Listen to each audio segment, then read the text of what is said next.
Hello guys, welcome to all in my channel Ravi Raj MSV. मैं रवि आप सभी का अपने चैनल में स्वागत करता हूं। आज 30 नवंबर हो गए, तो आज का करेंट अफेयर स्टार्ट करते हैं गाइस।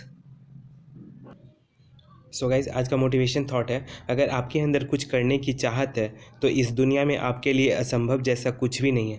दैट मीन्स आप कोई भी चीज़ को अचीव करना चाहते हैं in the life, in the future, तो आपके लिए वो असंभव जो वर्ड होता है गाइज, वो आपके लिए नहीं हो सकता। आप दुनिया में कुछ अचीव करना चाहते हैं, अपना फ्यूचर, दैट मीन्स आपका अपना फ्यूचर सिक्योर करना चाहते हैं, कुछ इन द लाइफ सक्सेस होना चाहते हैं, तो आपके डिक्शनरी में, आपके लाइफ में असंभव वर्ड का कोई शब्द नहीं होना चाहिए।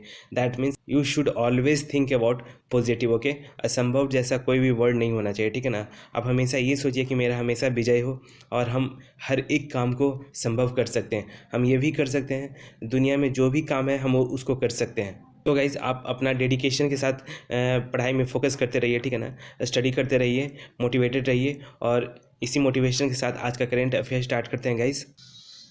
सो गाइज, जैसा कि आप सभी को पता है कि आज 30 नवंबर हो गया, ठीक है ना। तो सेंट एंड्रयूज डे सेलिब्रेट किया जाता है 30 नवंबर को। Okay, I think you got it. So we move to current affair guys. सो यहाँ देखिए, फर्स्ट क्वेश्चन है, rescue operation continue in Uttarakhand tunnel collapse with the help of remotely operated vehicles, that is ROV, Daksh employed by which organisation. मतलब किस संगठन द्वारा नियोजित remotely operated vehicle और ROV दक्ष की मदद से उत्तराखंड सुरंग दुर्घटना में बचाव अभियान जारी रहा।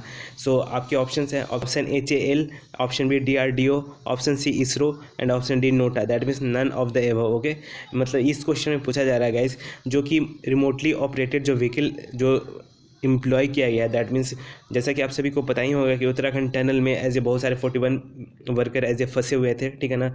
तो उनको एज ए रेस्क्यू करने के लिए किस ऑर्गेनाइजेशन के द्वारा एक व्हीकल को लॉन्च किया गया था जो कि रिमोटली ऑपरेटेड है। सो आपके ऑप्शंस हैं HAL, DRDO, ISRO and NOTA. सो इसका करेक्ट ऑप्शन हो जाएगा इस DRDO के द्वारा उस दैट मीन्स रिमोटेड ऑपरेटली व्हीकल्स को लॉन्च किया गया था। ओके, आइए कुछ इन्फॉर्मेशन कलेक्ट करते हैं गाइस। सो जैसा कि आपको दिख रहा है, DRDO का जो रिमोटली ऑपरेटेड जो व्हीकल है जिसका नाम दक्ष है, ठीक है ना, ये लॉन्च किया गया था, ठीक है ना। 41 जो वर्कर जो एज ए स्ट्रेंड थे, दैट मीन्स फंसे हुए थे वो टनल में, उसको रेस्क्यू करने के लिए इस ऑपरेशन दैट मीन्स DRDO के द्वारा दक्ष एज ए व्हीकल को ऑपरेट किया गया था। ओके, आइए कुछ इन्फॉर्मेशन कलेक्ट करते हैं गाइस। एम्प्लॉय किया गया था किसके द्वारा? DRDO के द्वारा। ओके, DRDO का फुल फॉर्म क्या हो गया? डिफेंस रिसर्च डेवलपमेंट ऑर्गेनाइजेशन, ठीक है ना। DRDO को इंडिया में कब स्थापित किया जाता है, दैट मीन्स एस्टेब्लिश किया जाता है? आप लोग कमेंट बॉक्स में लिख के बताइए। ओके, नेक्स्ट पॉइंट का बात करते हैं गाइस। तो गाइस, अगर नेक्स्ट पॉइंट का बात करते हैं, ऑपरेशन कंटिन्यू रहा किसमें, कहाँ? उत्तराखंड टनल में, ठीक है ना। किसके द्वारा? With the help of remotely operated vehicle जिसका दक्ष नाम है, ठीक है ना। DRDO के द्वारा ये रिमोटली ऑपरेटेड को एज ए एम्प्लॉय किया गया था इस टनल में। ओके, अगर नेक्स्ट पॉइंट का बात करते हैं गाइस, दक्ष जो कि एक वर्सेटाइल टूल यूज़ होता है, मतलब एक तरह का वर्सेटाइल टूल है जो कि यूज़ आते हैं क्या चीज़ से रिलेटेड एज ए यूज़ कर सकते हैं। इस टूल को डिटेक्ट कर सकते हैं, मैनेजिंग कर सकते हैं इम्प्रूव्ड एक्सप्लोजिव डिवाइस, जो भी एज ए एक्सप्लोजिव जो डिवाइसेस होते हैं ना, उसको एज ए मैनेज कर सकते हैं और डिटेक्ट कर सकते हैं इस टूल्स के द्वारा। Okay, I think you got it. अगर नेक्स्ट पॉइंट का बात करते हैं, हैंडलिंग कर सकता है हजार्डस ऑब्जेक्ट्स को, जो भी हजार्डस से रिलेटेड ऑब्जेक्ट है ना, उसको एज ए हैंडल कर सकता है इस व्हीकल्स या फिर बोल सकते हैं इस इक्विपमेंट्स के द्वारा। Okay, I think you got it. अगर नेक्स्ट पॉइंट का बात करते हैं गाइस, ये एक तरह का लैडर क्लाइंबिंग एबिलिटी रखता है, दैट मीन्स एक सीढ़ी नुमा ये ऊपर चढ़ सकता है, ठीक है ना। एबिलिटी है इसके अंदर, क्षमता है, और ये फंक्शन कर सकता है 3 कंटिन्यूस आवर्स, 3 घंटे तक लगातार ये एज ए वर्क कर सकता है। ओके, कुछ और इन्फॉर्मेशन कलेक्ट करते हैं गाइस। तो सो गए, जैसा कि पता है कि ये टनल न्यूज़ में था, 41 वर्कर एज ए इसमें फंसे हुए थे, ठीक है ना। टनल का नाम क्या गया, देखिए यहाँ क्या लिखा हो, सिलक्यारा विंड बारकोड टनल नाम है इस टनल का। ओके, आइए कुछ इन्फॉर्मेशन कलेक्ट करते हैं गाइस। ये न्यूज़ में क्यों था, दैट मीन्स ये जो दक्ष है जो कि रिमोटली ऑपरेटेड व्हीकल है, न्यूज़ में क्यों था? Portion of the Silkyara tunnel collapsed and a number of the worker got trapped under it in Uttarkashi Uttarakhand. That means यहाँ बोला जा रहा है उत्तराखंड के जो उत्तरकाशी में दैट मीन्स वर्कर ट्रैप्ड हो गए थे, दैट मीन्स फंस गए थे, ठीक है ना। और इस सिलक्यारा टनल नाम है इस टनल का। Okay, I think you got it. Next point का बात करते हैं गाइस, इन्वॉल्व करता है coordinating between the more than dozen government arms. That means इस ऑपरेशन को, दैट मीन्स 41 वर्कर को एज ए रेस्क्यू करने के लिए इन्वॉल्व होते हैं बहुत सारे गवर्नमेंट के arms as a that means organisation as a involve होते हैं रेस्क्यू करने के लिए। वो कौन कौन से हैं? DRDO इन्वॉल्व था, defence research development organisation BRO, border road organisation, national disaster management authority PSC, US public sector units, Indian army लोग, एयरफोर्स इंक्लूडिंग सेवरल स्टेट के जो गवर्नमेंट होते हैं वो भी इस ऑपरेशन को दैट मीन्स इसमें इन्वॉल्व थे, एज ए हेल्प कर रहे थे, ठीक है ना, रेस्क्यू करने के लिए। आई थिंक यू गॉट इट। अगर नेक्स्ट पॉइंट का बात करते हैं गाइस, ऑपरेशन जिंदगी एक ऑपरेशन लॉन्च किया गया था। ऑपरेशन जिंदगी ये एक तरह का मासिव रेस्क्यू ऑपरेशन था जो कि लॉन्च किया गया था स्टेट गवर्नमेंट। ये कहाँ का न्यूज़ है? उत्तराखंड का। तो उत्तराखंड के जो गवर्नमेंट है ना वहाँ के द्वारा ऑपरेशन जिंदगी नाम से एक ऑपरेशन लॉन्च किया गया था 41 वर्कर को एज ए रेस्क्यू करने के लिए। Okay, I think you got it. अगर कुछ और इन्फॉर्मेशन कलेक्ट करते हैं गाइज, जैसे कि मैंने बताया था सिलक्यारा बेंड बारकोट जो टनल है, इस टनल का नाम है, इसी में as a 41 worker as a फंसे हुए थे। एक क्रूशियल कंपोनेंट है Char Dham all weather road project का, दैट मीन्स एक क्रूशियल कंपोनेंट है, दैट मीन्स बहुत इंपॉर्टेंट रोल प्ले करता है ये टनल, ठीक है ना। क्यों? क्योंकि चार धाम का जो यात्रा होता है ऑल वेदर रोड प्रोजेक्ट है, दैट मीन्स ये मतलब ठंडा गर्मी जाड़ा बरसात जैसा भी मौसम हो, ठीक है ना, ये एक तरह का वे है, रोड है जो कि एज ए चार धाम एज ए विजिटर्स लोग यात्रा करते हैं इस टनल से। ओके, नेक्स्ट पॉइंट का बात करते हैं गाइस, कंस्ट्रक्ट किया गया था इस टनल को नवा युगा इंजीनियरिंग कंस्ट्रक्शन लिमिटेड के द्वारा। ओके, सो याद रखिएगा, इंपॉर्टेंट है। ओके, नेक्स्ट पॉइंट का बात करते हैं गाइस, ये लोकेटेड है, ये टनल कहाँ लोकेटेड है? यमुनोत्री में, जो कि नेशनल हाईवे 134 के आसपास। ओके, इसका एम है कि प्रोवाइड करवाता है एक शॉर्टर डिस्टेंस मोर एसेसिबल इस टनल से, इस वे से, दैट मीन्स इस रूट से आप एज ए हिंदुइज्म का जो पिलग्रिम साइट है ना चार धाम यात्रा, वो एज ए विजिट कर सकते हैं, क्रॉस कर सकते हैं। Okay, I think you got it. So ये टनल बहुत इंपॉर्टेंट था। ओके, अगर नेक्स्ट क्वेश्चन का बात करते हैं गाइस, नेक्स्ट क्वेश्चन है Veer Tikendrajit international airport in were affected for the several hours after an unidentified flying object that is UFO was seen in which state. यहाँ बोला जा रहा है किस राज्य में एक अज्ञात उड़ने वाली वस्तु जिसको UFO बोलते हैं, ठीक है ना, देखे जाने के बाद वीर टिकेंद्रजीत अंतर्राष्ट्रीय हवाई अड्डा कई घंटों तक प्रभावित रहा। एंड आपके ऑप्शन हैं, option A Manipur, option B Nagaland, option C Tripura and option D Assam. So guys यहाँ बता देते हैं कि अगर जिन किसी को भी पता होगा कि दैट मीन्स ये जो वीर तिकेंद्रजीत इंटरनेशनल एयरपोर्ट का है वो एज ए चूज़ कर सकते हैं ऑप्शन। ओके, गेस कर सकते हैं। ओके, सो इसका करेक्ट ऑप्शन हो जाएगा गाइज मणिपुर। ओके, आइए कुछ इन्फॉर्मेशन फैक्ट्स कलेक्ट करते हैं गाइज। जैसा कि ये पिक्चर आपको दिख रहा होगा, ठीक है, यहाँ देखिए ये कुछ ऐसा UFO ऐसे दिख रहा है, ठीक है ना।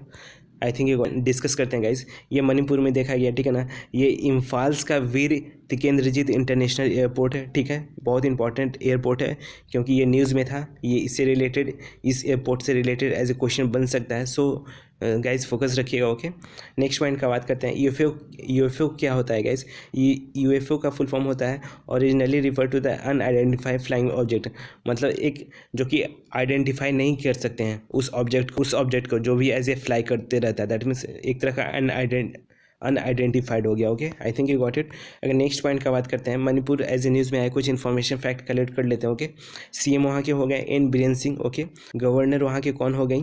अनुसुईया। ओके, आगे कैपिटल का बात करते हैं, इम्फाल हो गया। ओके, रिवर्स का बात करते हैं, इंपॉर्टेंट रिवर ऑफ मणिपुर का लेनी रिवर हो गया, यू रिवर हो गया, बराक रिवर हो गया। ओके, सो गाइज इंपॉर्टेंट है, याद रखिएगा।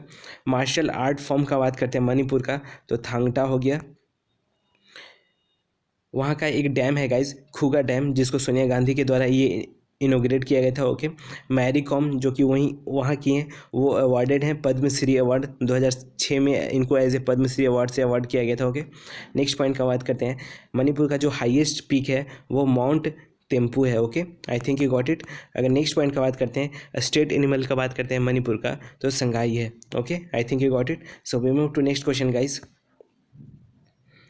नेक्स्ट क्वेश्चन है Santhali language and the literature festival, जिसका 36 जो एडिशन हुआ है वो किस स्टेट में हुआ है? एंड आपके ऑप्शंस हैं, option A Orissa, option B MP, option C UP and option D Bihar. So इसका करेक्ट ऑप्शन हो जाएगा गाइस ये उड़ीसा में हुआ है, ठीक है ना। आइए कुछ इन्फॉर्मेशन फैक्ट कलेक्ट करते हैं गाइस। जैसा कि संथाली लैंग्वेज लिटरेचर फेस्टिवल का बात कर रहे हैं, ठीक है ना, ये हेल्ड हुआ है उड़ीसा में, 36th एडिशन था, ठीक है ना। प्रेसिडेंट द्रौपदी मुर्मू जी के द्वारा ये इनोग्रेट किया गया। ओके, नेक्स्ट पॉइंट का बात करते हैं गाइस, संथाली लैंग्वेज का बात करते हैं तो ये मुंडा ट्राइब्स यूज़ करते हैं इस लैंग्वेज को। ओके, जो भी मुंडा ट्राइब्स के लोग हैं वो लोग as a Santhali language use करते हैं। Okay, I think you got it. Next point का बात करते हैं। सो गाइज, अगर नेक्स्ट पॉइंट का बात करते हैं, संथाली लैंग्वेज एक तरह का ऑफिशियल लैंग्वेज भी हो जाता है इंडिया का, ठीक है ना। ये कॉन्स्टिट्यूशन में ऐड होता है, किस में ऐड होता है, 8th शेड्यूल। 8th शेड्यूल किससे रिलेटेड है, जैसा कि 8th शेड्यूल ऑफिशियल लैंग्वेज से रिलेटेड है, ठीक है ना, और उसमें टोटल 22 लैंग्वेजेज हैं, ठीक है ना। और संथाली को ऐड किया जाता है 2003 में 8th शेड्यूल में। Okay, I think you got it. अगर नेक्स्ट पॉइंट का बात करते हैं गाइज, क्लासिकल लैंग्वेज भी है, ठीक है ना। तो टोटल 6 क्लासिकल लैंग्वेज है, ठीक है ना। कौन कौन से हो गए, तमिल हो गया, संस्कृत हो गया, कन्नडा हो गया, ओके, उर्दू हो गया, तेलुगु हो गया और मलयालम हो गया। ये 6 क्लासिकल लैंग्वेज है इंडिया का, ठीक है ना। बहुत इंपॉर्टेंट है, ध्यान रखिएगा। ओके, लैंग्वेज का बात करते हैं गाइज। लैंग्वेज किस पार्ट में आता है, 17 पार्ट में आता है, ठीक है ना।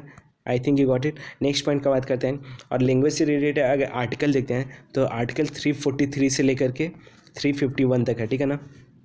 343 क्या चीज़ से डील करता है, ऑफिशियल लैंग्वेज से डील करता है, और 351 डील करता है हिंदी लैंग्वेज को एज ए स्प्रेड करने के लिए। ओके, आइए कुछ और इन्फॉर्मेशन कलेक्ट करते हैं।